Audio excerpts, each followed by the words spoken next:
See here, let's discuss about types of lines. Intersecting lines now I am drawing.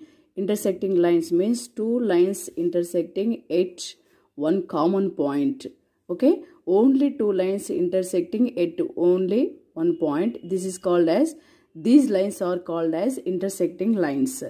Okay, more than two lines kante ekku intersect aithe. For example, let's take here. I am taking more than two lines. I am taking here. So this type of lines are called concurrent lines. Okay, only two lines if intersect, these lines are called as intersecting lines. These have only one common point.